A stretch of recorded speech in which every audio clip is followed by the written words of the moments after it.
Welcome back to my channel Elite Wrestling World. I am your host GhostSaad. Thank you guys for joining me right here for AEW Collision post-show review. This is the last show before Forbidden Door pay-per-view this Sunday. So the card for Collision tonight, we have Mercedes and Athena facing Hyan and Maya World in the main event as well. We will be seeing Kevin Knight defending the TNT title against Dezmond Xavier of the Rascalz. Persephone puts her CMLL Women's Gold up against Billie Starkz.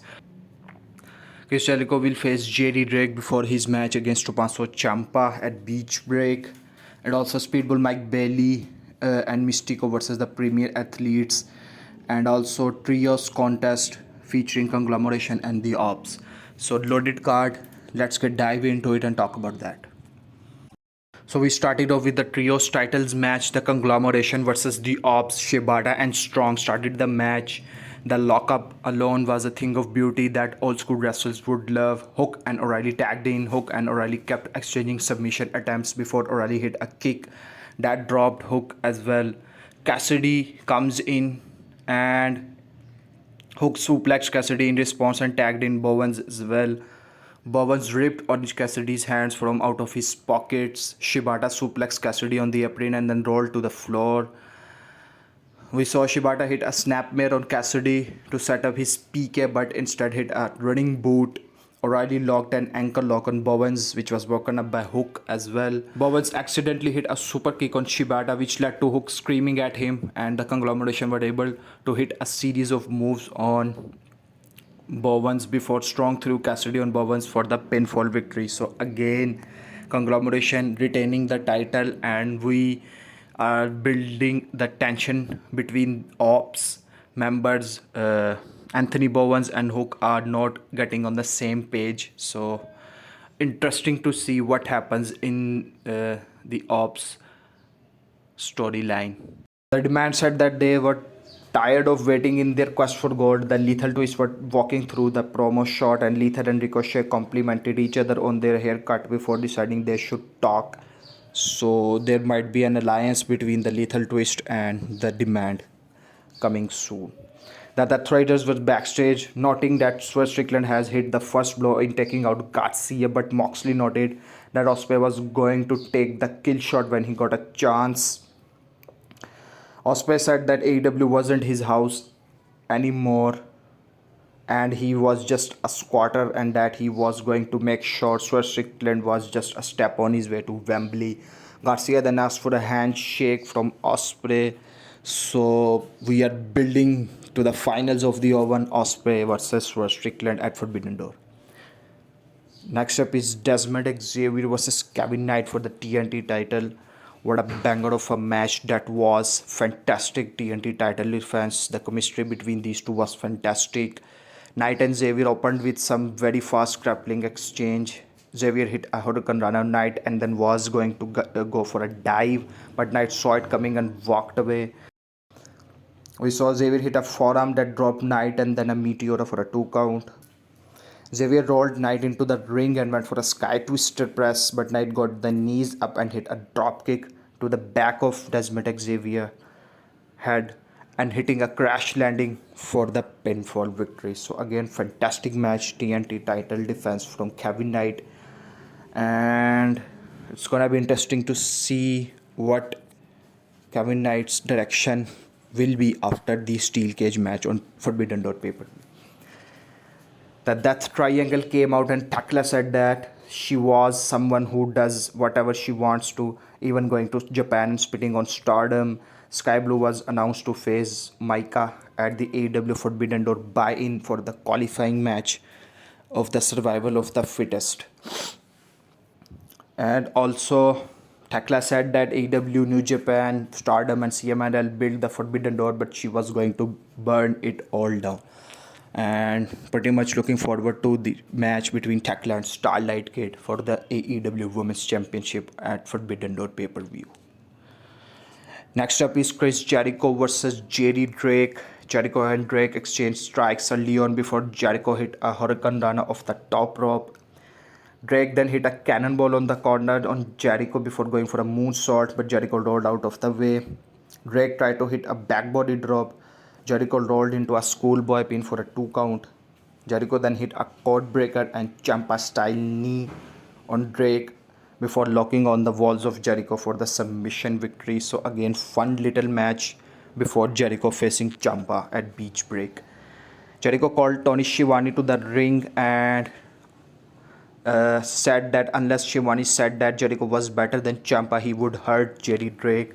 Schiavone gladly complied. Jericho said he was looking for Ciampa everywhere and was thankful because when Ciampa left him bloody and beat down, it woke him up, but Ciampa wouldn't be happy about that. So again, building up the match for Beach Break, Ciampa, Jericho.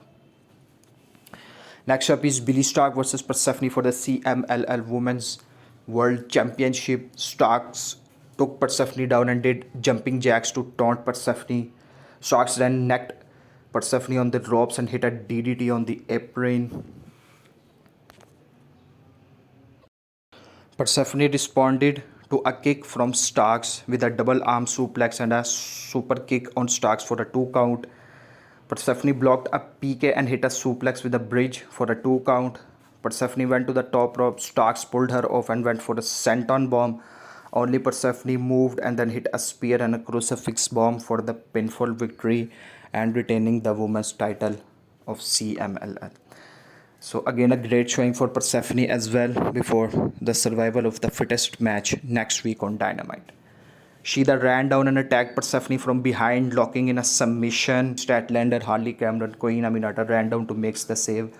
Faced off between all the ladies before the survival of the fittest match for the vacant TBS championship on next week's Dynamite. Next up is the tag match, Mistico and Mike Bailey versus the Premier Athletes. The athletes took it to both Mistico and Bailey to start off the match. We saw knees took out Mistico. Mistico then ran into the ring and hit a springboard into double back elbow on both men before taking the hands of Diwali and hitting a head scissors takeover. We saw Bailey took out both men with kicks and then hit a triangle moonsault to the floor on ID Diwali. And Mistico hit a diving crossbody and then La Mystica on the Tony knees for the submission victory. So again, a very good match for Mistico and Mike Bailey. Hype video of Gabe Kid was aired and he talked about the visa issues just as Forbidden Door was coming and cut a promo against Shota Umino and how he was going to take Umino out. And once Umino came back from his Forbidden Door match with Pac, he will be waiting for him in New Japan Pro Wrestling. So again, it's going to be a fantastic match between Shota Umino and Pac at Forbidden Door. Next up is Jake Doyle versus Adam Priest. Priest again did a great job getting the crowd into himself despite being the one that barely ever gets wins in AEW. We saw Doyle always very good in these matches and very good showing for Jake Doyle as well. Doyle stepped on the foot of Priest and then hit a forearm. Priest managed to hit a German suplex and a DDT for a 2 count. Then Priest rolled him up for a 2 count, hit the ropes and ran into Black Hole Slam from Jake Doyle for the pinfall victory. And again, a very good showing for Jake Doyle. And in the main event, we saw Maya World and Hyan versus Athena and Mercedes Mone. Mone and Athena were immediately overwhelmed by Hyan and Maya World, including World hitting a cannonball out of her head scissors by Hyan. Mone yanked the hair of World, allowing Athena to dropkick World and send her to the floor. We saw Mone slowed it down with the chin lock. Athena and Mone went for a double suplex again, but Maya World landed on her feet and rolled to her corner to tag in Hyan. Hyan then hit a running boot on Mone, followed by a back suplex for a 2 count. Mone hit a backstabber on Hyan and then tagged out to Athena. Athena hit a back senton and tagged out to Mone. Hyan tagged out to World, who came in and hit a running kick on Athena. Maya World hit a running European uppercut and a double stomp on Athena for a very close 2 count. We saw Maya World and Mone then exchange forearms until Maya World pump kick was countered, responded with a cutter on Mone. Athena hit a German suplex. Hyan flew in with a Busaico knee. Then we saw Hyan and Athena then exchange a lot of different move attempts until Athena ran to the corner and hit the O face out of nowhere to get the pinfall victory. And while Monet used the statement maker on the floor on Maya World as well. So again, very good main event match to build up the finals of Women's Open Cup. After the match, the assault continued as Athena and Monet beat down Hyan, locking her in a statement maker and half crab combo submission. Maya World makes the save with two super kicks and then hit a moonsault on both Athena and Monet to stand tall, and that was the end of Collision. So again, a very good edition of Collision. The build for the Owen finals between Maya World and Mercedes was good, and pretty much looking forward to that match as well. So that's the end of the show, folks. Please guys, like and share this video, subscribe to my channel, and keep watching Elite Wrestling World.